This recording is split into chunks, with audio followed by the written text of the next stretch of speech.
Laomi, how are you doing? Good evening, everyone. Welcome back to Two Grown Men. Okay, what's going on with you? Okay, it's been a Yeah, while. fam.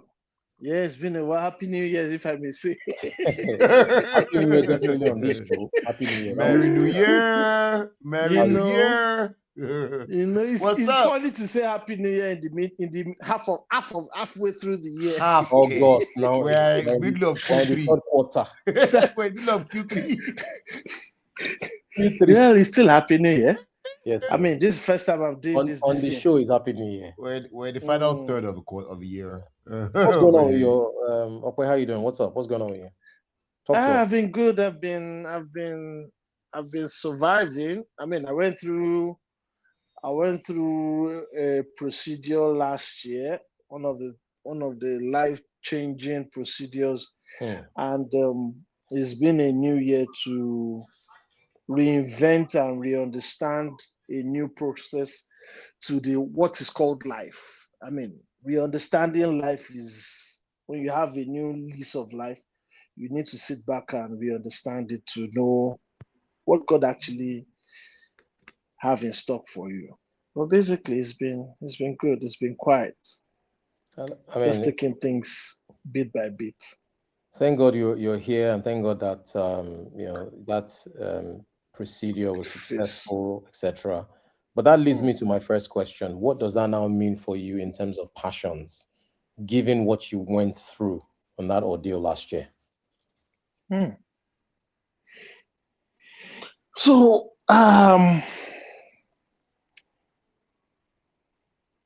on that bed where I had time to sleep. to You have, reflect. where, you have where, time to check time. Did you have time to check time? Some people say, I don't have time to check time.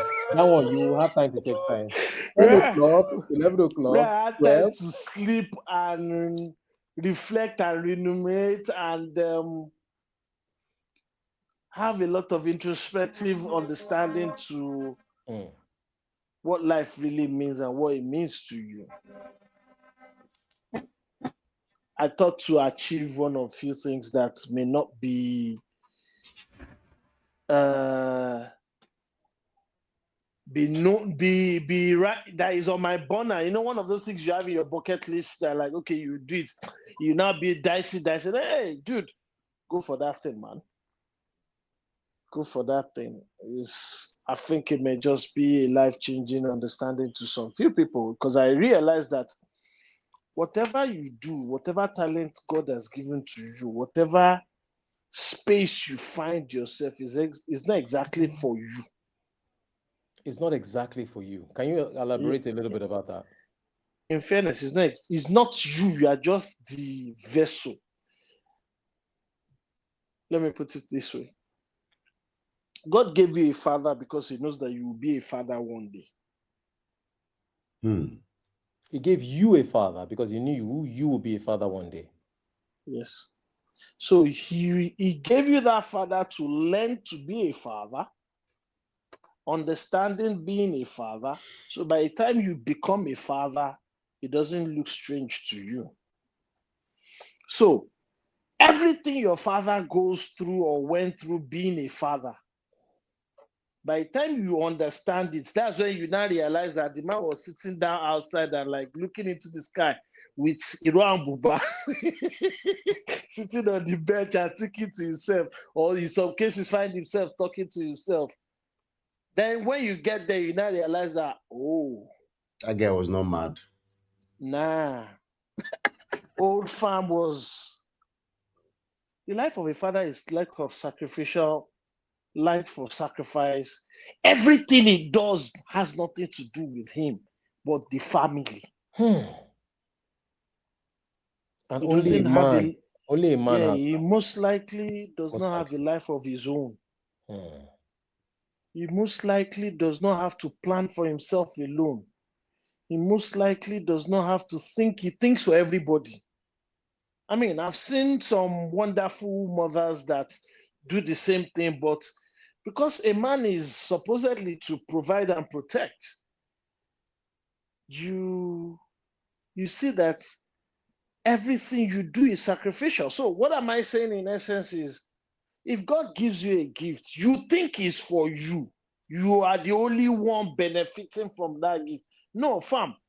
If it's a gift that brings you money, you are just benefiting tangible. The millions of people that will benefit from what the God-given idea are actually the reason why God gave you that idea. If Bill Gates had kept the understanding of Microsoft to himself in his house and say, "Oh, I don't care, Jerry. Oh, I can't do it." Will the vision he had by saying every Microsoft in each home had come to pass? No. Will Not likely. the internet you and I are using right now, that other people have now come out to simplify what he did? Oh, maybe I'm going too far. If Albert Einstein had not developed what he saw from a black man, would there be a Philip light today? Would there be a light-saving bulb today? Would there be an LED bulb today? Would there be strobe lights today? Would there be so many things that have come out to become light, solar lights? I hope I'm connecting from what I'm saying, yeah? I mean, so Yeah, go on. That is the understanding I gathered while I was lying down for those days. And I thought to pick some of the passions to say, okay, I like this, and one or two of them, and get it done. Because it's not for me. It's for, I mean, if I said to some people, I taught in one Sunday school class one day, and I said to them that if Peter had gone back to walking on water, do you realize that walking on water would be normal for every one of us today?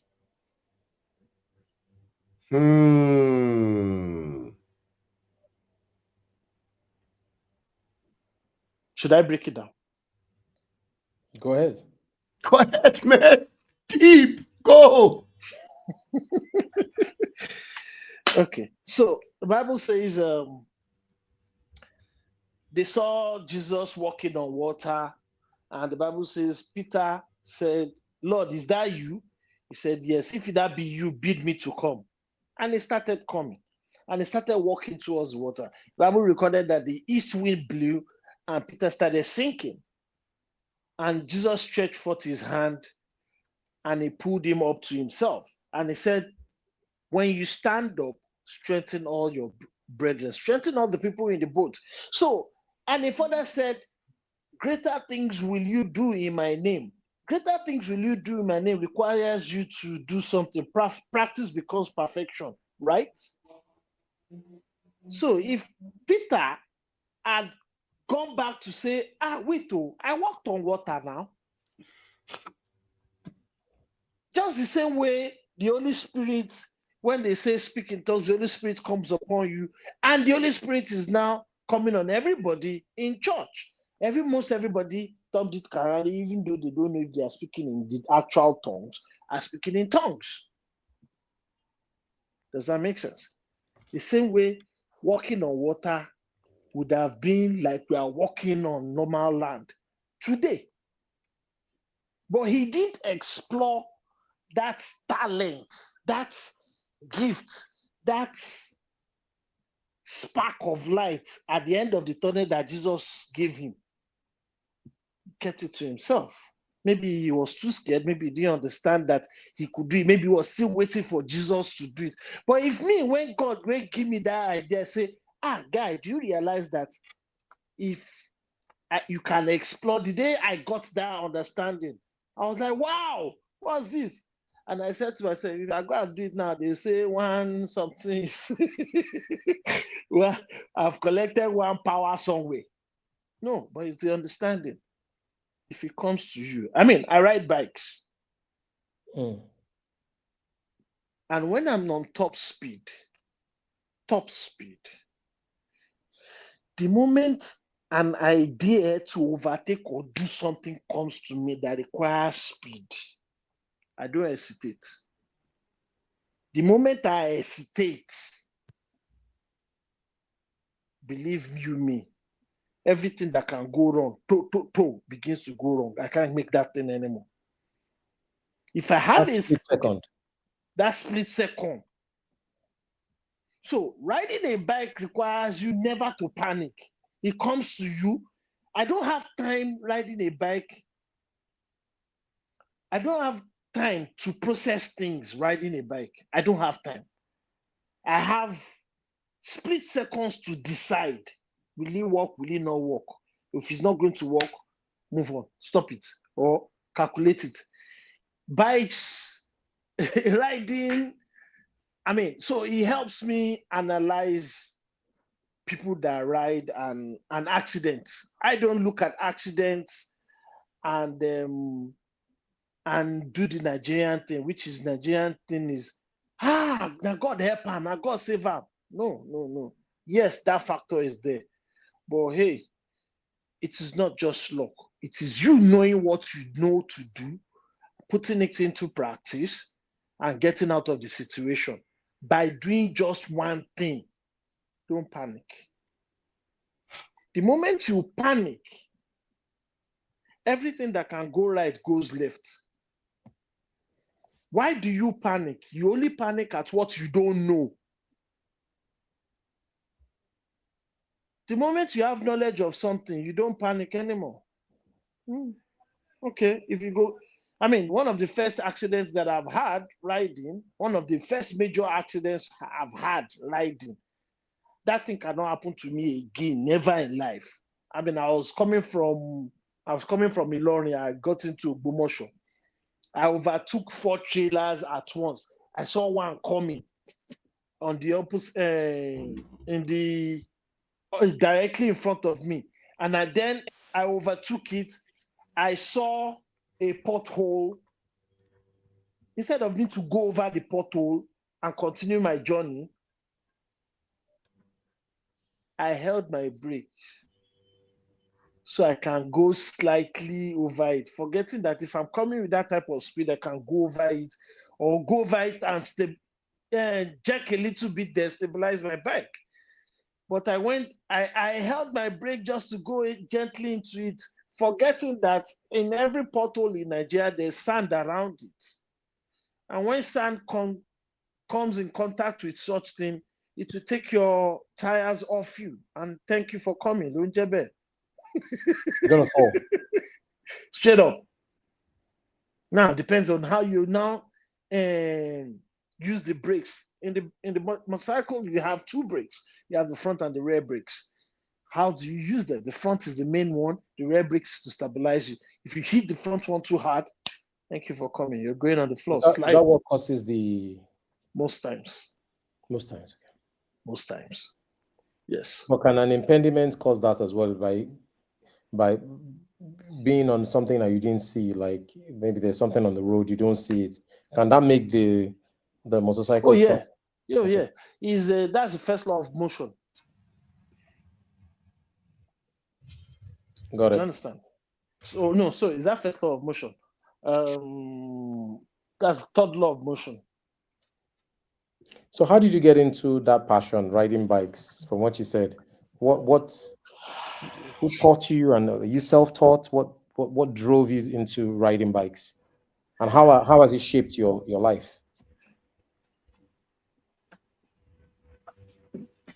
Riding bikes started. I have cousins that are Americans. They are white. They're my cousins, and growing up, he had friends. We were always together, so he had friends that have bikes. They come to greet him, his white friends, and all of that. I've always loved, and through him, I developed passion for 2 things: flying and riding, because he became a pilot too. I also was going to become a pilot. And from then I realized that I love speed. Okay. And that's how I wanted to do everything that has to do with speed. Cars, the things that I've done with cars. Hmm.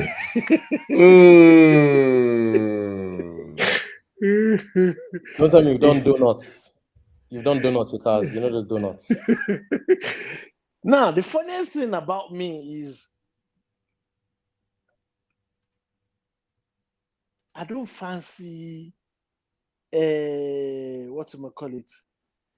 I like drifting. I enjoy drifting, but I don't fancy all of those tricks. But let's move from point A to point B within seconds and minutes. So Drag you're a racing. road racer, not a stuntsman. No, I'm not stunt Road man. racer. I don't really like stunts, but you want us to move from point A to point B within minutes. I won't argue with you. Let's go. I was telling someone 3 weeks ago when I got on a road in Okwebi. I said almost 15 or 20 years ago, I did something on this road. The person said, what did I do? Now, if you know Oregon very well,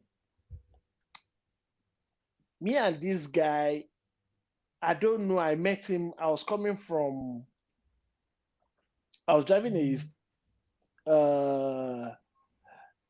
this was in 2010. I was driving a Camry Muscle V6. He was driving an S-Class. We met on Agidingbi. And the guy was just doing frapapa, which is, I like, dude, what's wrong with you? Who is this one? Forget the fact that you are driving. It's not about the car for me. It's about who is driving, who has mind to drive car. It's not about the car. You can have the car if you don't have the mind. Go and sit down somewhere, so my friend. Are you talking about mind from a speed perspective? Yes. I will do things that you will pause. That's who I am when it comes to driving. Road racer. Speeding. I will do things. You will pause. You my contestant. You will pause and like, sure boy, wow, okay. I think bike riding is definitely not for everyone. No, speed is not for everybody. It's not just bike. Speed is not for everybody. What? I mean, let me just round up that stuff. So we now realized that we were going to the same space. We were going through the same road. I enter Obafemi Awolowo Road. He entered. So I said, okay. He just entered Oregon. I said, oh, we are going the same way. It was in the middle of the night, around 12:01-ish. So we had road. Oregon back then was always mostly quiet. This guy was matching the car. You know what I did? When we got to directly in front of, he was ahead of me. When we got to directly in front of Christ Embassy, I switched lane to the oncoming lane. Yes. Because I knew there was a bend in ahead that he would hit his brake at that bend. So for me to get him, I need to come from the outer lane. I switched into the oncoming lane. At the time he was slamming, he was already ahead of me. At the time he was hitting his brake for 1 or 2 seconds. He saw me on the other lane and he just ended the race there. And I entered in front of him. Boom. Wow. Okay. There are some. He's not. It comes instinctively to me. That's the funniest thing about this thing. So, what is it about riding for you? What is it about bikes for you? You've said speed. Is that all there is to it? No.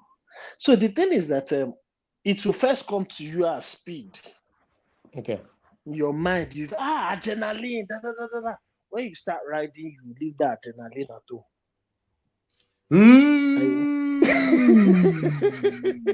Interesting.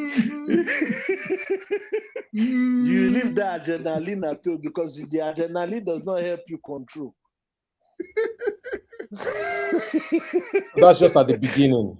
It's just the intro to it. That's it is the adrenaline people see to think that's what pushes us. Nah, you leave the adrenaline now because there's a standard for me. Ride today so you can ride tomorrow. So for you to ride tomorrow, you have to remain sane to ride today.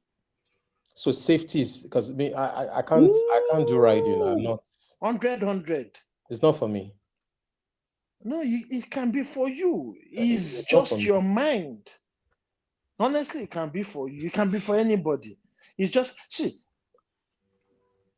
Riding went so far that I began to train people, and I tell them that everything develops in your mind. Everything develops start from how and what you process, how you process it.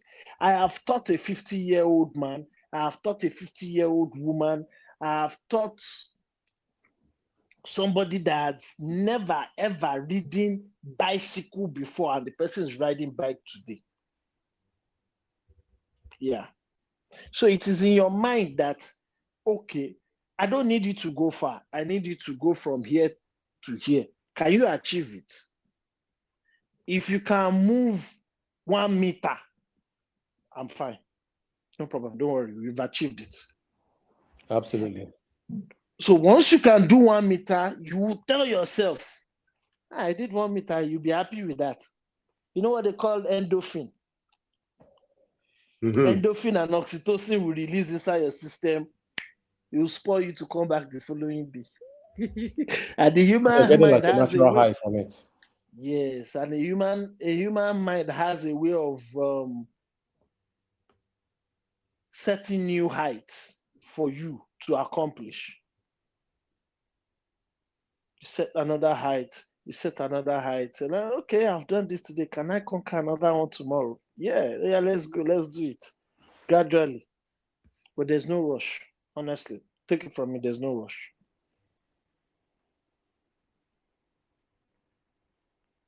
I've done crazy things in riding too. That my friends one day, one of my friends said to me that, okay, we have this circle of friends. We've had accidents. You're the only person that have not broken a bone. Everybody here has broken a You bone. mean How within did your you do clique? it? So Yes. you've never broken a bone on a bike? Never crashed and Hmm? broken a bone? Have you crashed I've before? crashed.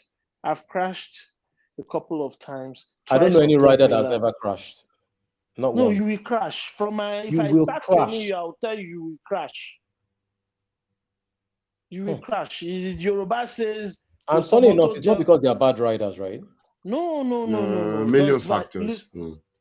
as Louis Hamilton will say, Lewis Hamilton say he has never crashed a car before. No, you can't say that. No, you must make mistakes to correct yourself. You must fall as a baby to stand properly on the ground. Yes. You must almost want to drown to understand so that you can become a better swimmer. You must fail in life To to succeed. become a success. So it's not a bad thing to crash. People, and now Nigerians have this mindset, especially our mothers. I mean, okay, I think we are getting closer to where our mothers scare people. Our parents scare people. Our parents pull their own fears, and transfer it into Into their us. children. Yes. That I can't argue with that. And by so doing, we don't achieve or accomplish a lot of things. Yeah, because if my father never really He never confronted me to say stop riding. No. But when he died, when, when he died, my elder sister was telling me that my daddy is always cringing and shouting that she should, shouting at my senior sister to talk to me. And I was like, talk to him now. So the man, he never said it to me one day, So it wasn't comfortable with you riding. but he never said it. He never said it, but my mom did. The first bike. When it comes to anything to do with anything that can cause loss of life, mothers don't play. My mother said two things. My mother Yeah. said two things will happen. They're more my risk. first bike.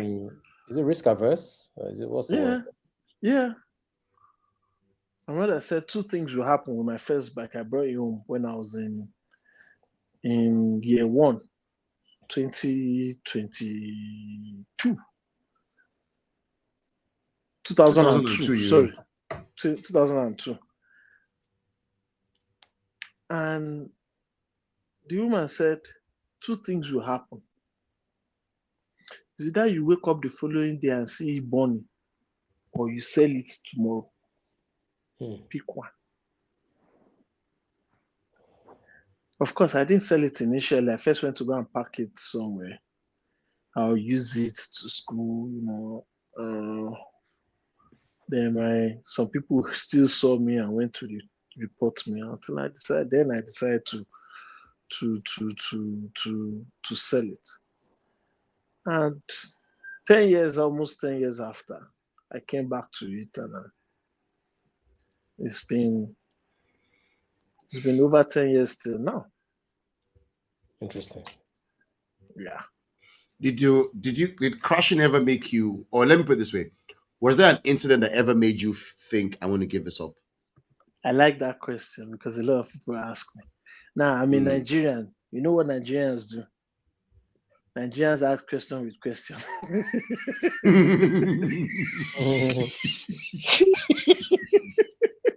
So I'll ask you a question. You drive, right? Both of you guys drive, right? Good. Yes. And you've been driving minimum 15 years, minimum. Good. In your 15-year span, have you seen car crash? Have you experienced any accident? I've been in a car that rolled over. I rolled the car. Yeah. Yemi has been in a bad crash. I've Two heard bad crashes. I've heard of Not something I even want to talk about. Two bad crashes. Yeah. Good. I remember driving past a scene and realizing that Yemi had been in that car. I just arrived in Nigeria for that morning for an event involving Yemi, and on Kingsway Road. There was a crash. That Kingsway bend. There was a crash. You know what causes that bend? Speed. There's that signboard. No, it's the sign. There's a sign. There used to be a signboard, an electronic signboard, just in front of the bend. So when people are coming from the club in the midnight, that light shines into their face. No. That is part of it. No. I'll tell you why. Okay. I almost ran into that roundabout in 95 or 94. There was no billboard. There was no billboard there. No, it wasn't the roundabout. The corner is the corner. That bend. It's the corner. Yes, the bend. So there was even a turning that you could drive into what's it called, Alexander at that Alexander point. From but what it was you're on Kingsway Road, you've come down Falmouth Bridge and you're speeding. And going straight, yes. And you're going straight. You've been going straight for a while, you're speeding. And then you suddenly arrive at this sharp bend. Okay? Okay, yes. And unless, so it's... Well, I'm talking from the understanding of I lived in Ikoyi all my life, so I know the route by default. So I know to... But you still almost crashed into it. No, I've never tried to crash into that place. So, I mean, there are people... Look, anyway, bottom line is, there was that crash. So I remember that. But I've also been in one very serious accident. I rolled a car over a few times. But of course, I got up and drove myself to hospital right after that. I went home, got into another car and drove myself to hospital. Fantastic. But driving but it's changed. Okay, go on. You go on. So thanks for all of that input. I was coming from Ilorin. I was driving. I was coming from Ilorin one morning, and all of a sudden we're slowing down, and I noticed that okay, in front of me there's an accident happening, and just by the time the car was just the downfall or Nissan or van bus was just crashing into other cars. Bang, bang, bang, bang, bang, bang, bang. By the time I was clear off the road for it, the driver's head was on the floor by me. Who? Mm. You heard it, no, don't worry. Wait, the You driver heard it. of So, what? Of the van. yes, his head was on the floor by me. So why have I asked this question is of all the crashes, of all the near misses, of all that we've been through, has any of them stopped you from driving? Do you still want to drive tomorrow? That's an interesting question that you mentioned. It's an interesting question. So the thing is, you would look at driving as more of a necessity, right? Cage. You look at it as a necessity, whereas riding a bike is more vacational for most people. Having said that, okay, I have fallen off my jet ski a number of times. Right? And I've had a really bad spill where I fell off. I think, just tossing on the water. Alaji Dangote was coming in the opposite direction. And I wasn't paying attention. And his yacht, his Predator, creates a massive, what you call a bow wave, right? Bow wake. Sorry, stern wake. It's the wake behind the boat. It's a stern wake. And you galloped over it. And I was coming. I was speeding, and I wasn't paying attention. And I just look. So it's under the Lekki Koi Bridge. He's coming from his berth on Walter Carrington area. I'm coming from Lekki, from Ikoyi, opposite from Lekki in the opposite direction. So I turned the corner, and he's coming. So I've turned around by an island. He's coming from under the bridge, and then I just see the sky. It's not the boat. There's plenty of water to avoid the boat. What you cannot avoid is the bow wave and the stern wave. You can't avoid those two waves. And I'm flying. You'll just be tossing on top of the water tossing. What are you talking about? It's a ramp. It's a ramp. It's a ramp. No. It's a ramp. Yeah. It's a ramp. Boom. So you hit the wave, and it's a ramp that just launches you into the air. All right. Now we jump waves all the time. You respect yourself. You jump the waves of certain boats, certain size of boats. You will prepare your mind for the size of wave you're jumping. You're not going to jump Alaji Dagote's wake. You're not going to jump it at the speed that I approached it. But I think maybe 60 miles per hour, something like that. That's fast. Because it's an area where the water is very calm. Yeah. Sea. Boom. Ula. In the air. And you're like, do I hold? So you're holding on to the handlebars. And you're like, do I need to hold on to this thing, or should I just leave it? Because you're looking down and you can see, your testicles are floating above the seat. And you're thinking, if I slam, this thing hits the water, it's going to be a hard impact. And I'm going to smash my family jewels on top of this thing. And who knows if I'm going to be singing soprano after this thing. So you basically kick. You kick the jet ski away, right? So you leave your hands and you use your feet to physically kick. So you achieve separation. Yeah. And then you land in the water, if you're lucky, with your feet first. I was lucky. I landed feet first that day. Yeah. But you're now in the water, right? The guy that did this thing has just gone by innocently. He's not done anything They wrong. don't even They were know. They not don't they have were any not speeding. awareness. He was not speeding. Let's get this thing clear. They had done absolutely nothing wrong. I was the careless squid who was speeding, who didn't expect. Now you have to expect the unexpected, right? But in all my years of riding, I think I've come across FO's boat or those two massive. I think there's a third one that's owned by Jimovia. no, there's the third massive boat that's owned by Samad Bois Group. Okay, Bois Group. In all my years of riding, I've come across those three boats on the water less than 10 times. Okay, you see them coming, so you already slow down. You can see them when you slow down. All right. I think there's a depressed yachts. There's maybe like 5 really big boats on the water, but you see them coming. But this one, I rounded the corner, he rounded the corner, and I was just, so you're speeding in a zone where you know that normally boats don't speed, right? Nobody goes fast in this area. The guys that are going fast in this area are not going to move. But this is a boat that does not need to go fast to generate a huge wave. So boom, separate, boom, landed in the water. Of course, what are you going to do? You're going to swim to your jet ski. I'm going to get on it. I'm going to start the engine and keep going. Hey, my wife is going to watch this video. God.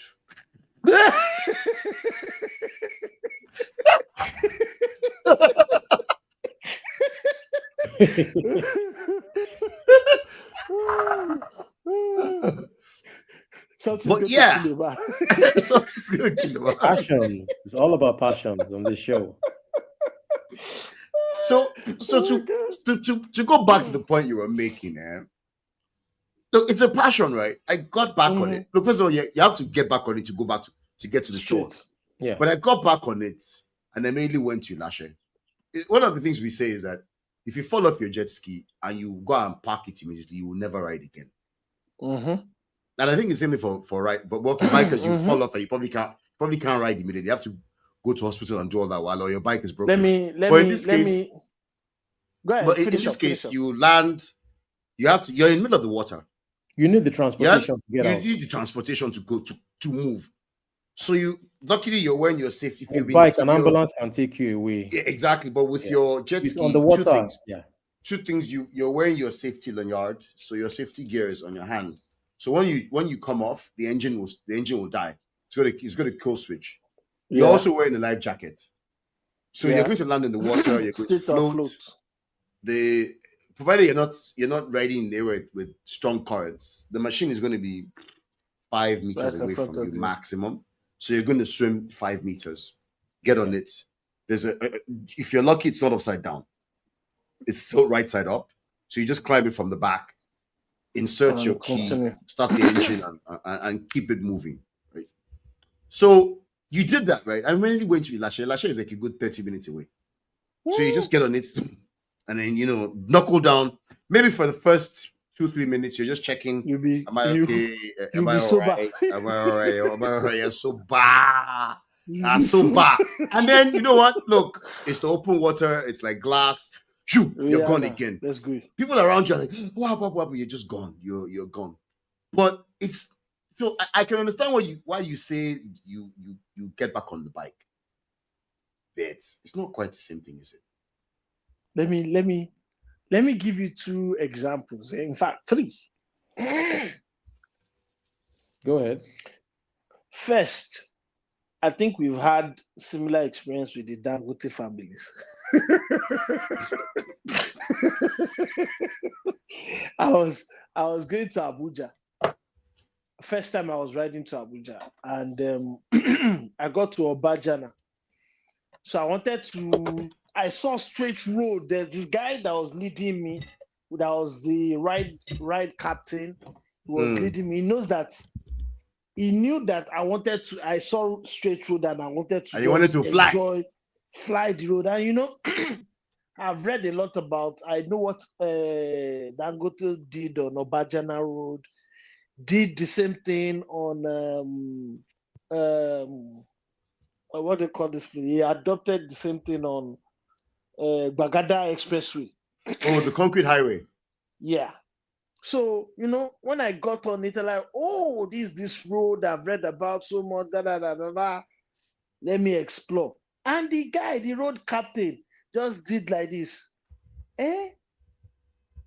He did now tell me something that they are massive, massive. Oh, he told you to go ahead. He gave me lunch to launch myself. Enjoy the road. Now, what he didn't tell me was that There are there are trailers in bumps that area. ahead. Not even the trailers, because the road was free. I could see far to 5 kilometers ahead, straight up. Nothing ahead of me.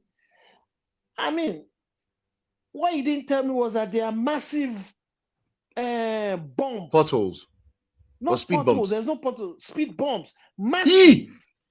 Oh God. That's dangerous. Oh God. I hit the first one. Pow! I went up air. Everybody saw me. All my legs, my hand, the bike, myself up there. Money, okay, comport yourself. Just comport yourself.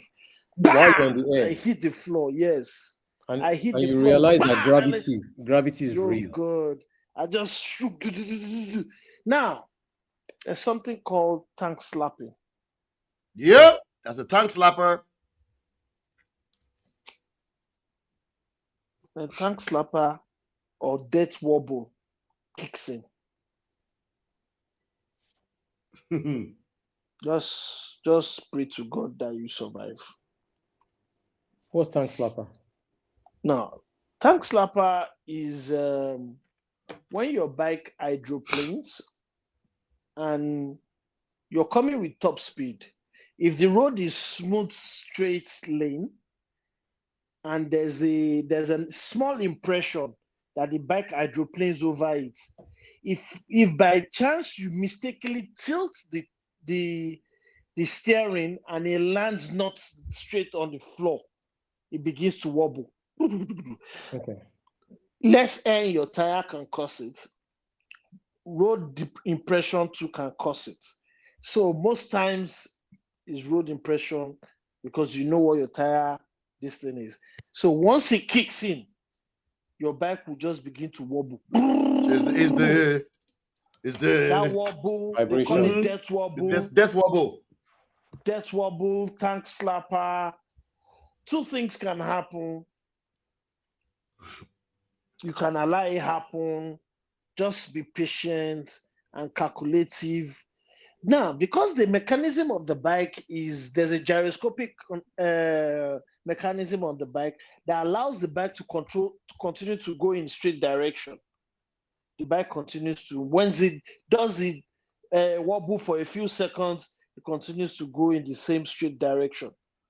Now, in some cases, you may need to add what is called steering damper, which hardens off the steering and forces it back not to wobble anymore.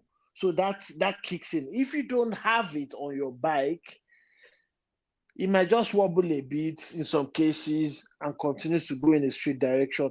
In some cases, you allow it wobble a bit and hold it firm and continue to gas and just gas it. It will kick out. But in some cases where panic are setting, thank you for coming.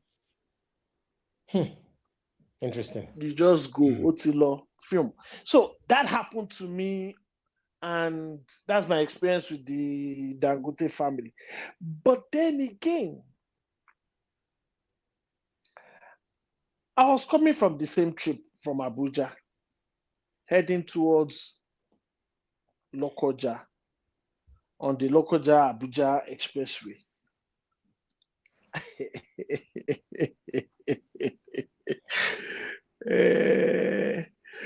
Somebody was leading the pack. About 6 or 7 of us coming from Abuja that day. Somebody was leading the pack, and this guy. So the guy was leading ahead. They were to overtake a trailer There was a bus behind the trailer and there was a trailer beside the trailer. So, most times those trailers, they will just be sluggishing by themselves, trying to overtake. One will just be sluggishing. So I told my guy that is ahead to go, that he should move to the to the right lane and go. Because I could see there's a space there. I said, enter into that space and move. It was sluggish. So the IA's bus, which is a mass transit bus, that was beside us, he saw me give the guy a signal to go. The guy moved into that space while my guy was slowing up. As I decided to move, the IA's bus moved with me, and he was almost pushing me off the curb. I gassed it because I know I have more torque than him. So I gassed it. I picked up speed. I increased my speed and I was going. And it was, my guys were like, okay, yeah, I've finished. I've escaped that one. It was a narrow one. I've escaped it and moving forward. All of a sudden, I just noticed that the bush was shrinking into the road. What's going on? Why is the bush shrinking? I had a tunnel view, and when you have your tunnel view, at the end of the road, it will form a cone, if you understand what I mean. At the end of the road, it will form a cone, and I realized that halfway the cone had disappeared. What's going on? I now brought my head up. I now saw that all I saw was bush crossing. What's going on? And I looked very well, and I realized that a farmer that was coming back from the farm had covered his own Okada with bush, and he was vertically crossing the expressway. And I was coming straight at over 160. You like speed. Oh, well. Some mothers do have them.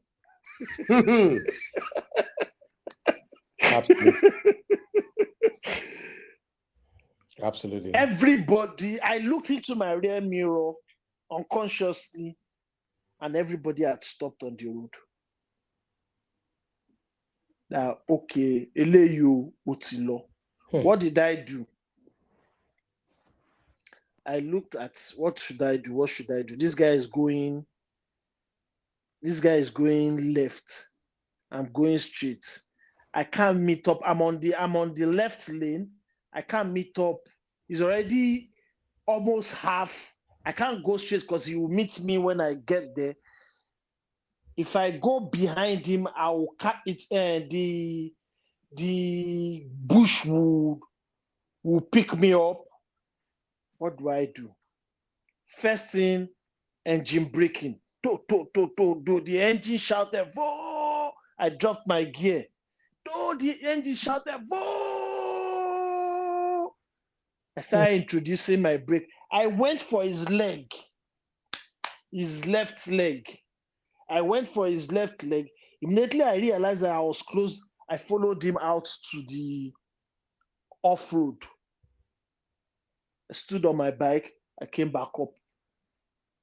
And everybody just shouted. I just noticed that the trailer and everybody was just honking. 4. Beep. Everybody was shouting that I should park.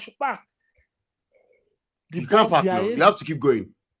I said, let's go. They said no. They said no, I should park. I now parked. One guy gave me 10 press up. 10 what? 10 press up. 10 press ups. Yeah. He came to Dobale for you. That's his own Dobale. He did 10 press ups. Say, man, you've been talking about biking. You talk, you teach. It's today I confirmed that you actually say what